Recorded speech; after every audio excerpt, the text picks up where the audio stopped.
एक दिन मालकिन अपने नौकर के साथ चोरी छिपे इशारे करने के लिए उसे बार बार शराब परोसने को बुला रही थी। उसकी आंखों में बेसब्री साफ दिखाई दे रही थी। खुशकिस्मती से दोनों के चेहरे के भाव बैरन ने नहीं देखे, लेकिन उसी रात जब दोनों चोरी छिपे मिल रहे थे तभी अचानक बैरन वहां पहुंच गया। डर के मारे च्यांग तुरंत खिड़की से कूदकर भाग गया। उसे लगा कि अपने कमरे में वापस जाकर वह बच जाएगा, लेकिन बैरन उसके पीछे पीछे आ गया और एक एक नौकर की दिल की धड़कन जांचने लगा। च्यांग का दिल इतनी तेज धड़क रहा था जैसे उसमें मोटर लगी हो, इसलिए बैरन ने च्यांग के बालों की एक लट काट ली और तय किया कि सुबह उसे मार डालेगा। लेकिन च्यांग ने चालाकी दिखाई। उसने रात में अपने सभी साथियों के बालों की भी एक एक लट काट दी। अगले दिन बैरन असली व्यक्ति को पहचान नहीं पाया और च्यांग बच गया। अपनी जान बचाने के लिए उसने मालकिन से दूरी बनाने का फैसला किया, लेकिन मालकिन उसे छोड़ने के लिए तैयार नहीं थी। जितना च्यांग उसे मना करता वह उतनी ही ज्यादा जिद करने लगती। तभी दूर किले की दीवार पर खड़ा बैरन दोनों की हरकतें देख रहा था। उसने तुरंत आदेश दिया कि च्यांग को मार दिया जाए, लेकिन च्यांग की शारीरिक ताकत अच्छी थी, इसलिए वह फिर से किसी तरह भाग निकला। जब वह बेघर होकर भटक रहा था तभी रास्ते में उसे एक पादरी मिला। पादरी उसे अपने मठ में ले गया और उसे पेट भरने के लिए एक काम दे दिया,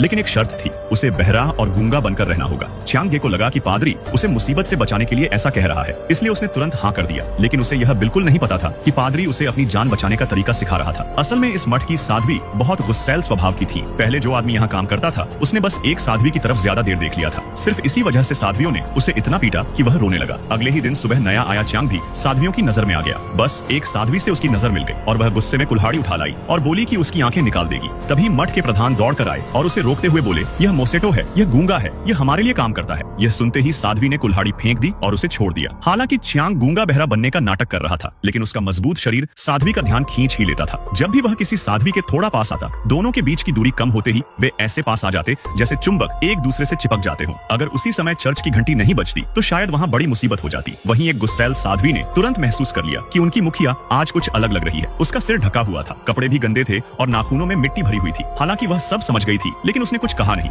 दूसरी तरफ उनकी एक साथी और भी ज्यादा चालाक थी। उसने एक खास पौधे से ऐसा तरल तैयार किया था जिससे शरीर में अचानक ऊर्जा आ जाती थी। उसने उस तरल की कुछ बूंदें एक साध्वी की आंखों में डाली, फिर चाकू से थोड़ा सा खून निकालकर उसके गालों पर लाल रंग की तरह लगा दिया। इतनी सारी तैयारी का मकसद किसी और के लिए नहीं था, सीधा उस नौकर च्यांग के लिए था। उसने चाकू उसकी गर्दन पर रखकर उसे मजबूर करने की कोशिश की। जब बड़ी साध्वी और लहसुन वाली साध्वी दोनों अपनी चाल चल चुकी थी तो तीसरी साध्वी के मन में भी लालच आ गया। वह सोते हुए नौकर को देखकर बुरी नियत से उसके पास जाने लगी, क्योंकि उसने पहले लहसुन वाली साध्वी को वह रहस्यमयी तरल बनाते हुए देख लिया था, इसलिए उसने भी उसकी नकल करने की कोशिश की। लेकिन उसने वह तरल आंखों में डालने की बजाय सीधे अपने मुंह में डाल लिया। जैसे ही उसका असर चढ़ा, उसने अपने चेहरे पर डरावना लाल रंग भी लगा लिया। उसे देखकर ऐसा लग रहा था जैसे कोई डरावना इंसान हो। तभी बाहर से किसी के आने की आहट सुनाई दी। वह जल्दी से एक कोने में जाकर छिप गया, लेकिन वहीं उसकी मुलाकात अचानक बड़ी साध्वी से हो गई, जो पता नहीं कब वहां आ गई थी। दरवाजे के बाहर जो आया था वह कोई और नहीं बल्कि लहसुन वाली साध्वी थी। वह आते ही चाकू निकालती है, नौकर की आंखों पर पट्टी बांधती है और उसे वहां से ले जाती है। बड़ी साध्वी और तीसरी साध्वी चुपचाप उनके पीछे पीछे चलने लगती है। वे देखते हैं कि लहसुन वाली साध्वी किसी जादू टोने जैसे अनुष्ठान में लगी हुई है, जहाँ कई महिलाएं मिलकर किसी तरह का प्रजनन अनुष्ठान कर रही थी।